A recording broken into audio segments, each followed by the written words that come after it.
I'm going to start off by telling you a little bit of trivia you may not know, but I am Jimmy Lynam's last recruit, one of them.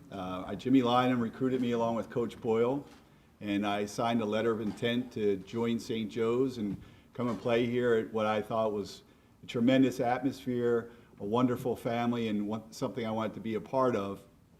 I don't know if it was me, but soon after signing that letter of intent, Jimmy called me to tell me that Jack Ramsey had just called him and offered him a job with Portland, and it was an offer he couldn't refuse, but he hoped that I would still continue and go to St. Joe's. And not long after that, then Don left St. Joe's, so I'm thankful, Don, you're here tonight, and you didn't leave when you called me to tell me I was being honored today. So, there's a lot of stuff. I was praying for divine intervention today at Mass because some of the colleagues, I want to congratulate all the Hall of Fame inductees, had some wonderful speeches, and I don't know how to add or say anything different, but I think one thing we all shared in common is for those of you that attended Mass and heard the gospel, it talked about your talents. And something that I always tell my kids is to talk about, it's not enough about the talent that God gave you, but it's what you do with that talent. It's about maximizing that talent.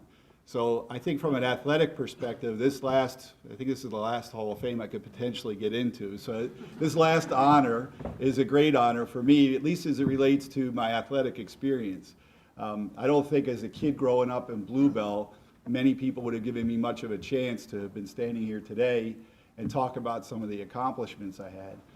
You heard Harry say something about the Pan Am Games, so you might be interested to know that along with me in that team of 49 of us were invited to that tryout. In that group of 49, there's a photograph they took of us that I have on my office at home and I have it in my office at work. And right next to me, he's sitting next to me, I'm not sitting next to him, is Michael Jordan. Next to him is Mark Price. Next to him is Charles Barkley. Behind us is Patrick Ewing, Karl Malone, Wayman Tisdale, A.C. Green, Kevin Willis, just to name a few. Now, what does that matter, right? Well, to me it matters because I had the ability and the opportunity from having come here and played at St. Joe's to play among some of those names I mentioned or mentioned as the top 50 NBA players that ever played the game. It also mentions or makes for me a lesson in that timing is everything. So Lynam left when I got here, so I missed that timing. Had I been graduating a year earlier or later, maybe I wouldn't have been playing and competing against Jordan, and maybe I'd be playing professionally a whole heck of a lot longer. So, but that didn't happen. Today was the Rocky run, so before Mass, I actually thought I might talk about that. They were talking about all the people dressed up in Rocky outfits running up and down the steps. Because to me, it's really, this whole experience is about dreams, opportunities, and what you do with those opportunities. So the dreams, I can't tell you how many times I've heard people receive awards and say they never dreamt it. I got to tell you, I'll stand here and tell you, I dreamt every day about getting here and doing something like this.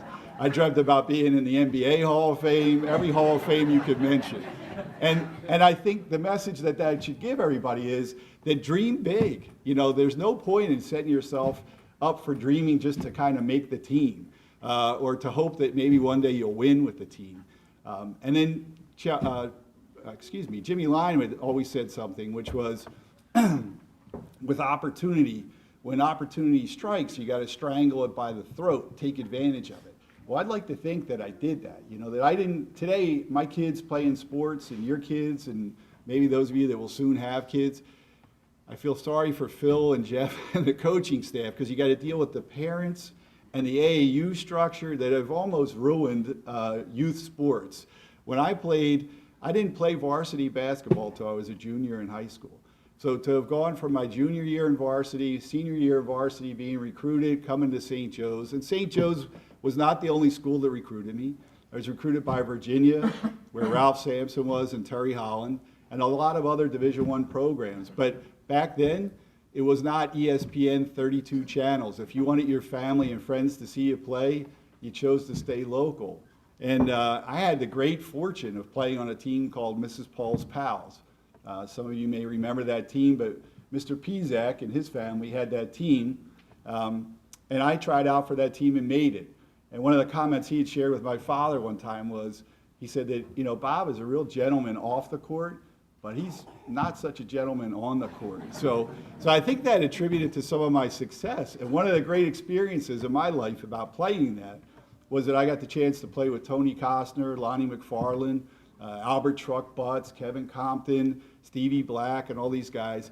And it probably helped Jimmy in his recruiting, because when Tony decided to come to St. Joe's and Lonnie came here, and then I started to think, man, Steve Black doesn't like to pass the ball too much.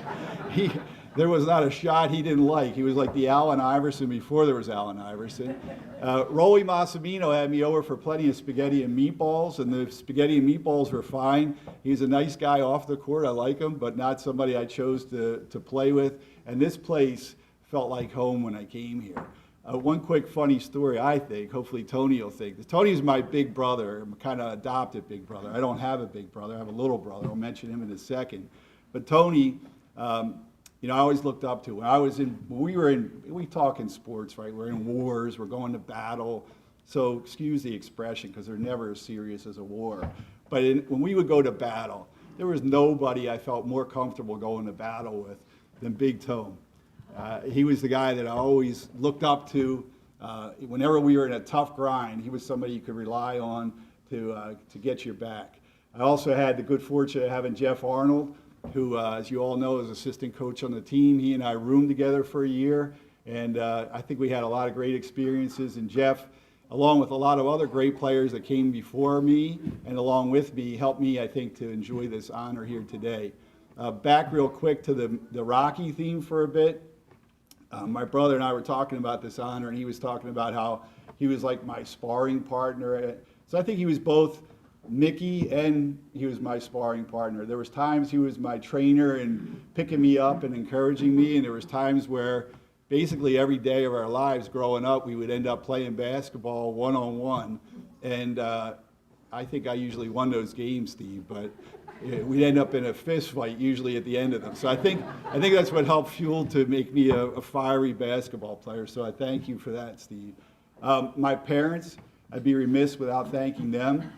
They were terrific. I don't think there was ever a time that I was at a game and didn't look up in the stands and have the good fortune of seeing my parents, and I'm happy to get the honor while they're still here and alive and well and healthy with us today. So I appreciate them being here to support me even through this. They may not have always sat next to each other.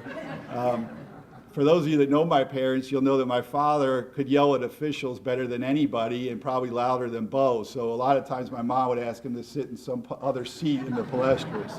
So that would happen. And then I have my final, well, I better say something about my sisters, or they'll be on me for the rest of my life. So I appreciate them coming to the games, even sometimes when they had to come to the games for my one sister's comment, Linda and Chris. But then I have my other trainer and sometimes sparring partner, which is my wife of 22 years, Mary Kay. And I think Steve helped me in my whole athletic career and in my post-athletic career, which for you guys that play, the biggest adjustment that you'll have to make is they don't play drums and stand up and cheer for you in the office when you do anything. And that's been the biggest struggle of my life, and I'm still trying to figure that out. But I thank my wonderful wife, who I think keeps me motivated, keeps me on track, and is definitely my support. And my two wonderful kids who are able to make it here today, and both Bobby and Amanda. And one last thing, just hopefully she'll be fine. But my youngest, Alexis, is